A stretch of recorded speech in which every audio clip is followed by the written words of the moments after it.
Hi, so I'm Jade, and I'm the author of this book, Fate's Tether. And recently I started The Artist's Way. And I started this because I feel like I've been having a lot of blocks with my own creativity, and creativity is kind of something new to me entirely. I've only been writing for almost 2 years, which is crazy to say. But yeah, before that, I was definitely not a creative person. I'm gonna kind of go through my experiences with week 1 and 2. I wanted to make a video last week, but I never ended up doing it, so I figured I would just put them together. I don't know what The Artist's Way is. It's a spiritual path to higher creativity. It's by Julia Cameron, and I first saw this when someone was talking about how Doechii, the artist, did it. The music artist did it before she got big, and it really inspired me, and I thought, why not? Because I love her music and I think she's great, and I definitely love to feel more in touch with my art. So there's essentially two major parts to The Artist's Way, which is a 12-week program, and every week you have to do the morning pages, which is 3 pages of stream of consciousness journaling in the morning, and then you have to do an artist date, which is where you take yourself out 1 day a week and you do something that's specifically for your inner artist or your inner child. Week 1 is about recovering a sense of safety. It says this week initiates your creative journey. You may feel both giddy and defiant, hopeful and skeptical. These reading tasks and exercises aim at allowing you to establish a sense of safety, which will enable you to explore your creativity with less fear. So like I said before, I've not always been a creative person, and when I was growing up, I actually hated art class. Not because I didn't like art, but because I didn't like that I wasn't good at art, and I never believed myself to be creative or an artist, so I never really tried and I didn't put much effort into it. School always came really easily for me. I was a really good student, but I think that's part of what led me to believe that I wasn't a creative person the entire time, was that I had these like intellectual strengths. I was reading high above grade level at an early age. I was always in like honor roll and things like that, and it made me convinced that I needed to use those strengths in a career, despite that not being what I wanted to do as a child. There's this part here that I really want to read. It says, young writers may be pushed toward lawyering, a talky, wordy profession, or into medical school because they're so smart. And so the child who is himself a born storyteller may be converted into a gifted therapist who gets his stories secondhand. So the reason that that's crazy is that in most of my life, I was convinced that I wanted to be a doctor. I went to leadership conventions. I participated in medical spelling competitions. I was in medicine-based clubs. I became a medical assistant by the time I was 17, all those different things. And when I went to college, I started with my bachelor's in physiology, which I never ended up finishing because I suck really bad at chemistry, and I suck really bad at physics, and I suck really bad at calculus. If you know anything about trying to become a doctor, you'll know that it was never going to happen for me, but I'm really glad that it didn't, because I don't think I would have been very happy. The other thing that I considered was law school. That was definitely another path that I had deeply considered, because I love to argue, and I love being right, and I love researching, and I love reading, and lawyering is a lot of reading, and it's a lot of talking. And I also think it's funny that it says, the child who is himself a born storyteller may be converted into a gifted therapist. When physiology did not work out for me, the first thing that I did was change my bachelor's to psychology. And that's what I got my degree in, and I worked as a case manager, I worked as a scribe, I worked at basically a bunch of different roles in behavioral health, with the intention of going on to become a therapist. I even got accepted into a master's program for social work, which I would then use to later become a licensed independent therapist. And it's funny to me now, because I think this book has a point. I think it has a point when it says that if we're intelligent, we're encouraged to be something other than an artist. And that's not to talk down on like those professions, because obviously I was gearing my entire life towards it. I have a lot of respect for it. I understand how hard it is because I could not cut it. And I think all of those things prove that for some people it's what they're meant to do, and for others it's not what they're meant to do. And just because you're good in school doesn't mean that you can't make good art too. So the other big part of week 1 was doing the creative affirmations. that was kind of hard for me at first, I'm not gonna lie.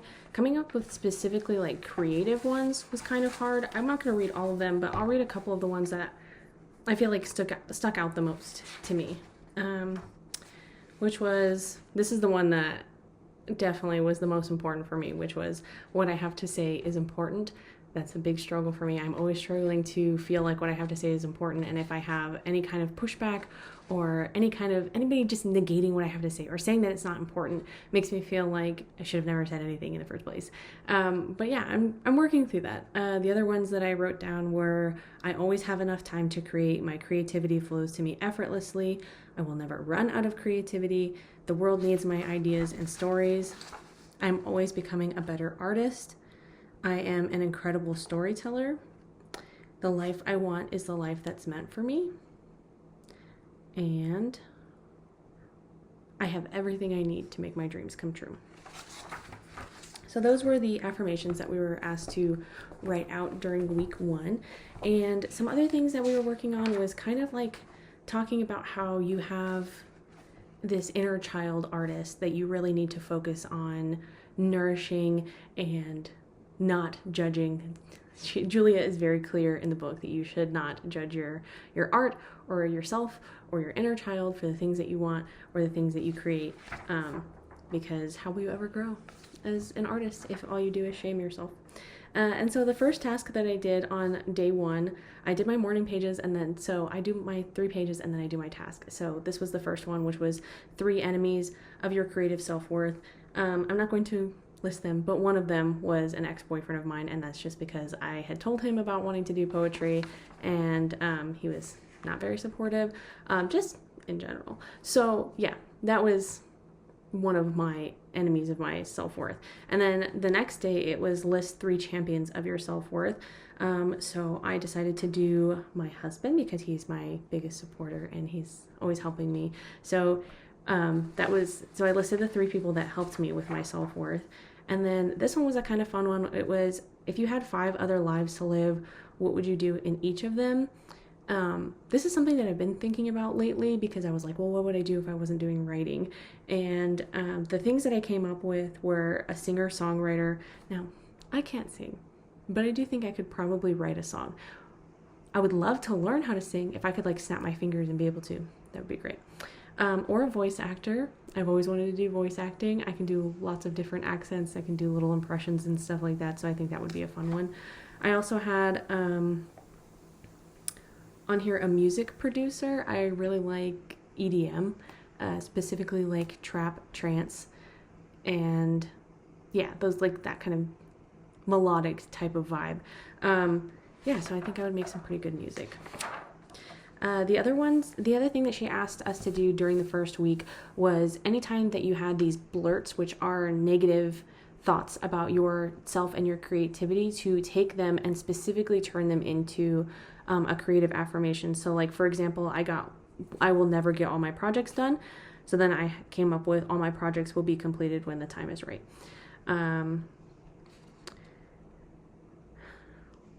I had the fear thought of all this work is for nothing. And so I came up with all my hard work will come back to me tenfold. And so that was just kind of reassuring myself that it's not for nothing and that all the work that I put in is going to come back to me. Yeah, then I came up with more enemies of my creativity because she said that more would come up with time. And she was right.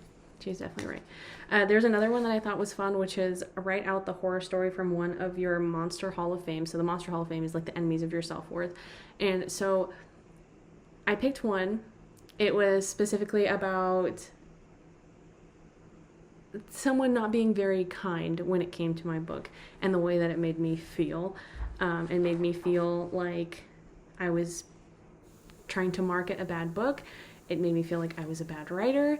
It made me feel almost embarrassed for even writing a book in the first place. So yeah, a lot of really, really big feelings in response to this person's treatment of my book and myself. So yeah, I realized that I had really internalized it, and I was pretty shook. I was heartbroken to feel like I was promoting a bad book, and it made me like not want to talk about my book on social media whatsoever. and it made me want to, and I was working on the sequel, so I almost didn't want to keep working on the sequel. I almost just wanted to give up on it entirely. So yeah, it was good to have that moment to just talk about it. So yeah, for the week 1 check-in, it was how many days did you do your morning pages and how was the experience? So I did do my morning pages all 7 days. It was easier in the beginning of the week. I had a lot of momentum, and as the week went on, it got harder to like sit down and just finish the pages, where it's like the first time I just got it done in one sitting, and then as the week went on, it was like me getting up and sitting down and getting up and sitting down.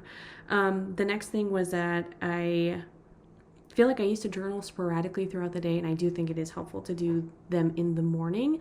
So I have kind of liked that adjustment. And then it says, did you do your artist date? What did you do and how did it feel? So I went to 2 bookstores and I had a really great time. I just wanted to be in the presence of books. I just wanted to be around the smell and the pages and the words and the covers, and yeah, and so I just spent my time walking around, and I picked out a couple books to bring home, which I was really excited about too. So yeah, that was my first artist date, was to just marinate in books.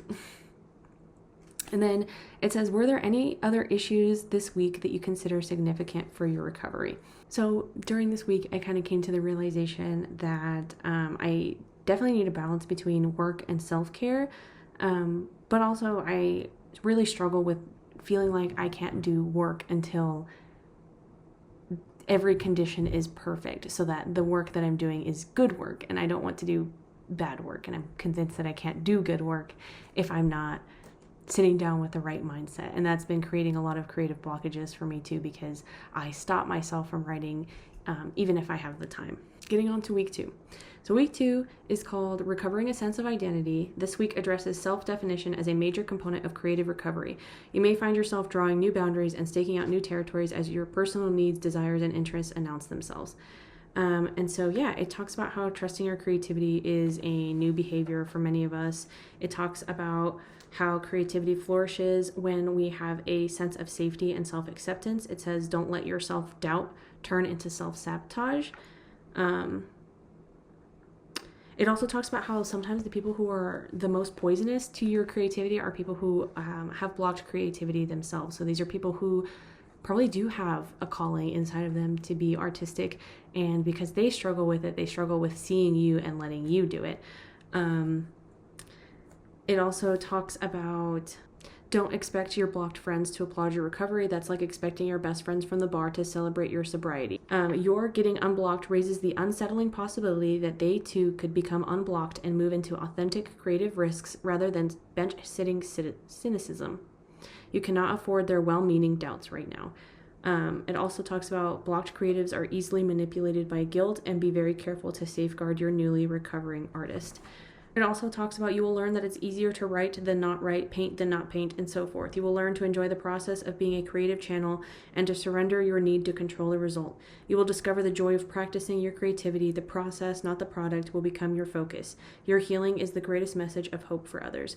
So yeah, that was really impactful for me to hear, because I think I've kind of assumed that writing was always going to be difficult, that it was always going to be work. And I never considered that it could get easier with time, that it'd be easier to write than to not write. It also goes on to talk about crazy makers. So these are people who really like to create drama. It talks about these are people who break deals, destroy schedules, expect special treatment, discount your reality, blame you, create drama, they don't like order. And it talks about how sometimes we are around people who are destructive as a way to avoid unblocking our creativity and accepting like the life that we're meant to live. And I think that that's very true. I don't know, not everybody knows this, but it's something that I talk about a lot, especially with my book. I am a DV survivor, so for me, I think that the crazy maker sounds a lot like the person that I was with for a long time, and I think their destructive nature and their poor outlook on me and the way that they treated me definitely was to some degree allowed by me. And I'm not saying that it's okay. I'm not saying that what this person did to me is at all justified. I'm saying, and I'm also not saying that like I just full and will let it happen. I'm saying that to some degree I think I was willing to hear bad things about myself, if that makes any sense. Not that I wanted people to say bad things to me, but that I was too willing to hear him out when he had bad things to say about me. So then it talks about skepticism and just feeling like very doubtful, and that it's hard for us to accept the idea that things might go our way. It also talks about attention, and it says a creative block manifests itself as an addiction to fantasy, which I think is very funny because I write fantasy, so it's literally all I do. But yeah, it also talks about the truth is that a creative life involves great swaths of attention. And the reward for attention is always healing. More than anything else, attention is an act of connection. So yeah, what I took away from it was that avoiding things in your life is never going to make them easier. And if you want to heal anything, you have to pay attention to it. So I think, yeah, and I think that it has a lot to say for the entire 12-week intensive course that you take, is because you are paying attention to your creativity, and that's where healing comes from. I'm just going to be honest, week 2 was absolute shit. I had everything going wrong. I experienced so much anger. I experienced so many blocks, both from myself and from other people that were outside of my control. I was like having a mental breakdown every single day. I was crying every single day. I did not get any work done. I ended up finishing a secret project that I was working on, and it was like 5,000 words from being done. It was so close to being done, and I just stopped working on it, and it had been sitting there for a really long time, and I wasn't making much progress with the sequel to Fate's Tether. And so I decided, why not go in and finish this secret project? So I did it. I did those last 5,000 words. I finished it and ended up feeling very hollow about the whole thing and not feeling like that sense of accomplishment. And there are other like factors that go into it too, like things that are outside of writing. But in general, I was just feeling like a lack of excitement and motivation. I didn't feel like it was something to celebrate. And that was really hard. And I think that kind of set the tone for the rest of the week, because I finished that at Sunday of week 1. And so now it's like Monday of week 2, and I'm still losing it. You know what I mean? And so that was the day that I went on my first artist date. But I don't think it really changed much. I think I just went on being angry for the rest of the week because I feel like I'm stuck. I feel like no matter what I do, I can't get out of this headspace of feeling like nothing's right and nothing's going the way that I want it to. And no matter how hard I try, no matter how hard I scream and cry and beg, nothing changes. And so yeah, every time that I wanted to work on something, I didn't get the chance. And it sucks because I would start every day doing my morning pages, reading The Artist's Way, doing my creative affirmations, doing all the things that I need to do, and then waiting and not actually getting a chance to do the work that I wanted to. And that was not because of me, that was not because of my husband, it was because of things outside of our control. And so yeah, it was like I was at the mercy of the universe, basically, just taking this intensive course, being in this like headspace of like, okay, I'm trying to create, I'm trying to like do this, I'm trying to do that, and then not having the actual time and the ability to do so was absolutely maddening for me. Just to wake up every single day and do all the work that it took to get myself in this headspace, just to watch it not come to fruition and to watch it like all fall apart every single day was extremely hard. And I was starting to feel like there was no point, and it sounds really silly to have gotten so angry, I think, but it was definitely something that began in week 1 and intensified heavily in week 2, where I was just full of all of this anger that I didn't know what to do with. And I asked myself every day, like, how am I going to make the change? And then I was being too hard on myself, I realized, because I was putting pressure on myself to find a way to make it happen, find a way to like do the work, even though life was really seemed like it was trying to put the brakes on me. It was trying to get me to just chill out for whatever reason and to not work on anything for a little bit of time. And yeah, I think because of that, I was just in a really bad headspace, and I was screaming at the universe, and I was doing my tarot cards, and I was getting my like oracle readings, and I was doing all the things that I felt like I needed to do, but I didn't feel like myself. I was just angry, and I was frustrated, and I felt like I was stuck, and I felt like nothing I did ever got me anywhere. And I was starting to feel like there have been so many roadblocks on this journey. There have been so many things that have pushed me back. There have been so many things that have gone wrong on this journey that it felt like a slap in the face to both feel like the universe is guiding me towards the artist way, guiding me towards unblocking my creativity, guiding me towards all the things that I have been praying for, all the things that I have been hoping for, all the things that I've been dreaming for. And, it gives me this like pathway, this 12-week course to figuring it all out. And then it didn't give me any time to actually be creative. And it almost feels like the only thing I could think about was being creative. And that was what I was working on without actually having the outlet. That's almost like you are sitting in a class for 60 minutes every day learning about exercise, and then you don't actually get to go outside and exercise at all. And it's frustrating. It's frustrating to learn all this and not be able to implement it whatsoever. And I felt like life wasn't giving me an answer. I felt like I was being ignored. At one point, I was feeling completely and utterly abandoned. And yeah, there were days where I was screaming into my pillow. There's a lot of stress on us right now outside of this, but I feel like, let me backtrack slightly. So I'm working on book 2, the sequel to Fate's Tether. And the problem is that I have beta readers who are going to be needing it soon. And I have an editor who's expecting it soon. I need enough time for the beta readers to read it, to give me feedback, to then make changes before I give it to the editor. And the problem is that because of all these delays and setbacks, I'm now very behind on schedule, which probably makes more sense as to why I was so angry and freaking out every day that it couldn't work, because I was also falling more and more behind on a schedule where many people are relying on me and there's money literally on the line because I have an editor to pay. So because of all of these things, I was starting to feel like book 2 was never going to get done. And I was starting to feel like there was so much work because after I'd gotten my alpha feedback, I took a look over the whole manuscript and decided what I thought the story needed to be better, to be stronger, to be the way that I envisioned it. And so through this attempt to make it what I wanted to make it, and coming across all these creative blockages and not being able to do what I wanted to when I wanted to, I started to feel like I was never going to be able to get it done, that I was never going to be able to pull it off. And I started feeling like I was going to let everybody down. I started feeling like I was going to like disappoint my beta readers or upset my editor. And because of that, now that I'm at the end of the week, I'm realizing that I was being really hard on myself because I didn't trust myself. I wasn't trusting myself to get it done in the time that it needed to be done. I wasn't trusting myself that even if it doesn't get done when it needs to be done, that it will be done before it's published, that it's okay if things get pushed back. And yeah, I've just been really, really struggling with that anger and that self-trust and putting all of this pressure on myself to be incredibly productive even when everything in my life is on fire, and to remain focused and to remain steadfast, and blaming myself for every single time that I stumbled or like fell a little bit,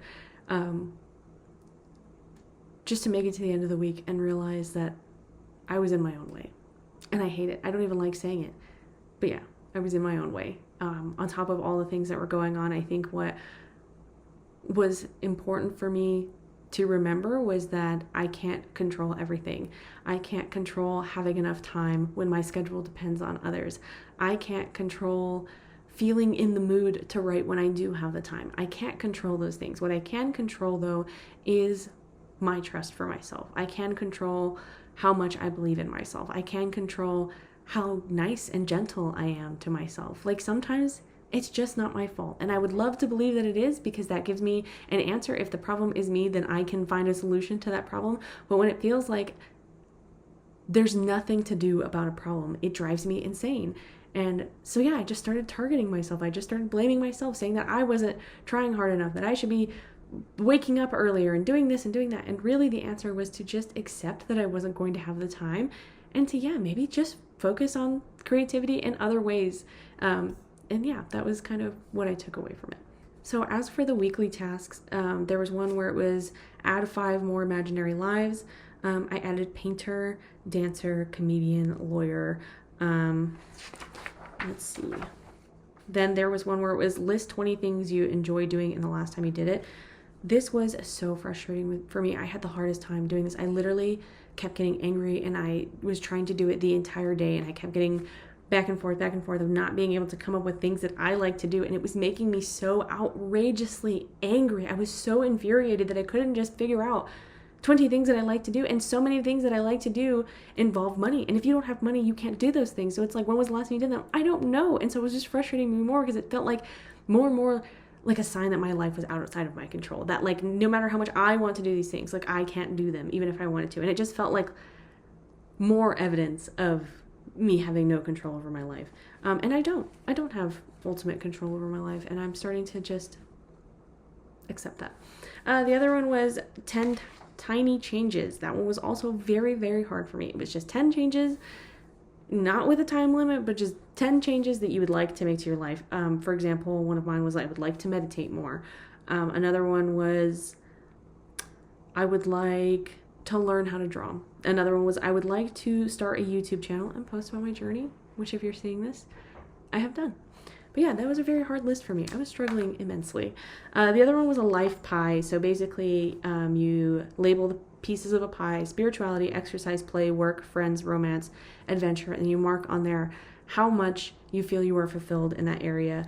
The only places where I feel like I am somewhat fulfilled are spirituality and in friends and romance. I feel like I am a little bit less fulfilled when it comes to work, play, exercise, and especially when it comes to adventure. I don't feel like I've been having a lot of adventure lately, so. The other one was, this again, probably why I was so angry this week. Where does your time go? And it said, write the 5 places that your time goes and how much time you spent doing it. So mine were taking care of my kids, cleaning the house, my morning pages, doom scrolling on my phone, and crying and throwing a fit. So it said, were these ones that you wanted, or were these things that you had to do? And I was like, literally everything except for the morning pages was things that I had to do. And yes, I had to cry and throw a fit. That was not within my realm of control. My body was having a meltdown. I was having a meltdown. So what I wanted to do was my morning pages, and that was the only thing that I got to do. So again, very frustrated, very angry, feeling like I'm not a human being in charge of my own life, feeling like I have no autonomy. Super great.